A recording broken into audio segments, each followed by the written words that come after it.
আসসালামু আলাইকুম। 10তম বিশেষ ম্যাথমেটিতে আসা 16টি প্রশ্নের 6 থেকে 10 পর্যন্ত এই 5টি প্রশ্ন নিয়ে আমরা বিস্তারিত আলোচনা করব। এখানে 6 নম্বর দেওয়া আছে টাকায় 3টি করে আম ক্রয় করে। আচ্ছা, টাকায় মানে কি? 1 টাকায় কয়টা আম ক্রয় করছে? 3টা আম। তাহলে আমরা বলতে পারবো 3টি আমের ক্রয় মূল্য। হ্যাঁ, তাহলে 3টা আমের ক্রয় মূল্য কত টাকা? 1 টাকা। অতএব একটা আমের ক্রয় মূল্য কত? 1/3 টাকা। এখানে আমাদের পরিমাণ ঠিক রাখতে হবে যে একটা আম কয় টাকায় ক্রয় করছে এবং একটা আম কত টাকায় বিক্রি করছে, তাহলে এইগুলো সহজভাবে বের হয়ে যাবে। এরপর বলছে, তাহলে আমরা বলতে পারবো একটা আমের ক্রয় মূল্য 1/3 এত টাকা। এরপর বলছে টাকায় 2টি করে বিক্রয় করলে, মানে আমরা বলতে পারবো 2টা আমের বিক্রয় মূল্য 1 টাকা। অতএব একটা আমের বিক্রয় মূল্য কত? এত টাকা। তা এটা হচ্ছে বিক্রয় মূল্য আর এটা হচ্ছে ক্রয় মূল্য। তা 3-এর 1-এর চাইতে অবশ্যই হাফ বড়, তার মানে বিক্রয় মূল্য বেশি। তাহলে লাভ হয়েছে কত টাকা? লাভ হয়েছে 1/2 বিয়োগ 1/3। লসাগু করলে 6, তাহলে 3 বিয়োগ 2 1/6। তাহলে 6-এর 1 টাকা এখানে আমরা বলতে পারবো লাভ হয়েছে। এখন লাভ ক্ষতি হিসাব করে ক্রয় মূল্যের উপর। ক্রয় মূল্য ছিল কত? 1/3। তাহলে আমরা বলতে পারবো 1/3 টাকায় এত টাকায় লাভ হয় 1/6 টাকা। 1 টাকায় লাভ হয় কত? তাহলে 1/6 তো আসি, এই ভগ্নাংশটা উল্টাই যাবে। তো উল্টাই গেলে 3 উপরে উঠবে আর 1 নিচে দেওয়া লাগে না, 3 উপরে, এত টাকা। অতএব আমাদের বের করতে হবে শতকরা 100 টাকায় লাভ হয় কত। তাহলে উপরের 1 গুণাকার আছে, দেওয়া লাগবে না, 100/6। তাহলে 2 দিয়ে এটা 3 দিয়ে এটা ভাগ করলে 2 দিয়ে এটা দিলে হবে 50। তার মানে আমরা বলতে পারবো যে তার 50% লাভ হয়েছে। তাহলে সঠিক উত্তর হচ্ছে 50%। 7 নম্বরে দেওয়া আছে a+b = 5, a-b = 3। তাহলে ab এর মান কত? এখন এই তিনটার সমন্বয় করে একটা সূত্র লেখা যায়, সেটা হচ্ছে a+b²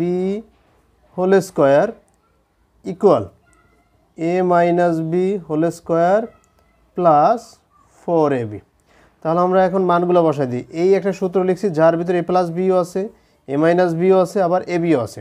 তো a+b এর মান 5, 5-এর উপর স্কোয়ার দিলে হবে 25 সমান a-bর মান হচ্ছে 3, 3 উপর স্কোয়ার দিলে হবে 9 প্লাস 4ab। এরপর এই 4ab আছে, 9 প্লাস আকার আছে, ওই পাশে গেলে মাইনাস হয়ে যাবে। তাহলে 4ab সমান এই যে 25 - 9 16। অতএব ab সমান 16/4 সমান 4। তাহলে ab-র মান হচ্ছে 4।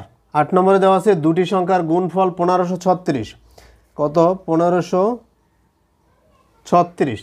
এরপর হচ্ছে সংখ্যা দুটির লসাগু 96। এই 96 হচ্ছে লসাগু, হলে সংখ্যা দুটি গসাগু কত? আচ্ছা, সংখ্যা দুইটা কি কি আমরা জানি না, তবে একটা সূত্র আপনারা একদম মনে রাখবেন যে যে কোনো দুইটা সংখ্যার গুণফল এই 1536 সমান সংখ্যা দুইটার লসাগু গুণ সংখ্যা দুইটির গসাগু। তাহলে আমরা বলতে পারবো যে কোনো দুইটা সংখ্যার গুণফল যা হবে সেই সংখ্যা দুইটার লসাগু আর গসাগু গুণ করলেও সেম হবে। এখানে যেহেতু সংখ্যা দুইটির গুণফল দিয়ে দিয়েছে আর লসাগু দিয়ে দিয়েছে, তাহলে গসাগুর সাথে 96 গুণাকার আছে, ওই পাশে গেলে ভাগ হয়ে যাবে।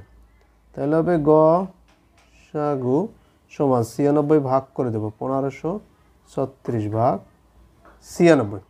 তাহলে 96 দ্বারা যদি আমরা ভাগ করি তাহলে বেরোবে 16। তাহলে আমরা বলতে পারবো এটার গসাগু হচ্ছে 16। 9 নম্বরে বলছে ত্রিভুজ ABC, একটা ত্রিভুজের কথা বলছে, আমরা একটা ত্রিভুজ অঙ্কন করে নিই ABC।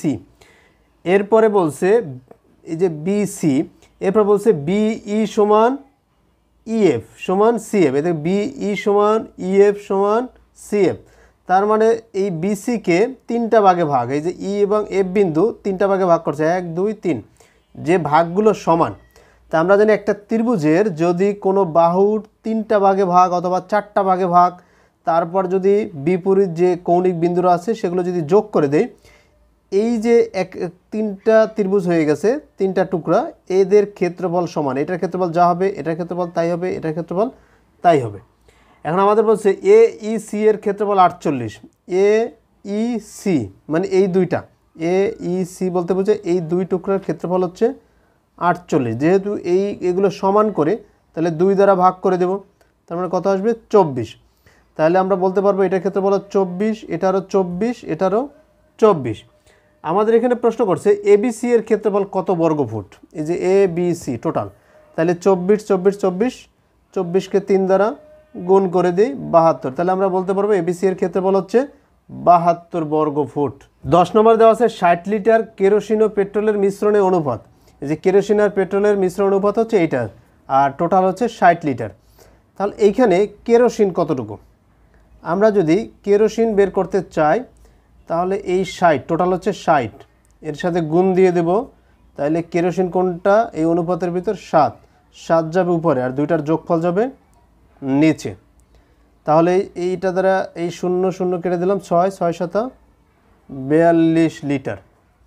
এরপর যদি পেট্রোল বের করতে চাই তাহলে পেট্রোল আসবে কীভাবে, 60 ইন্টু সেমভাবে পেট্রোলের অনুপাত হচ্ছে 3, 3 দিয়ে দেবো উপরে আর যোগফল দিয়ে দেবো নিচে। তাহলে 10 দিয়ে এটা কাটলে হবে 6 3 6 18 লিটার।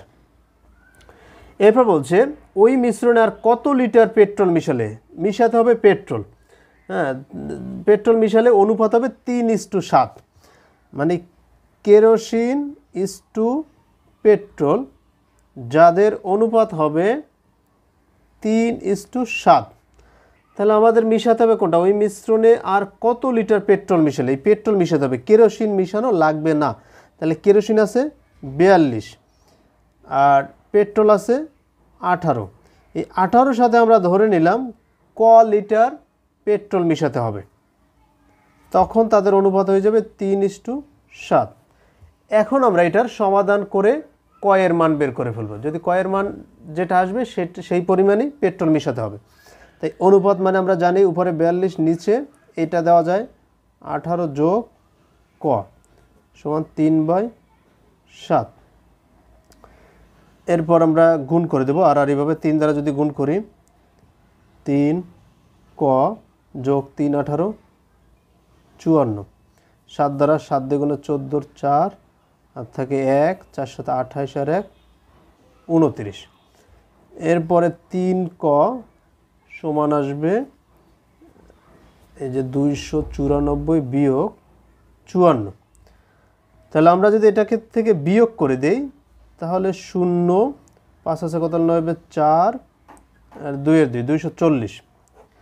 এরপরে ক সমান 240/3, তাহলে 80। তাহলে আমরা বলতে পারবো এইখানে আর পেট্রোল মিশাতে হবে, যেহেতু কয়ের মান বেড়েছে 80, তাহলে পেট্রোল মিশাতে হবে 80 লিটার। এটা সঠিক উত্তর হচ্ছে খ।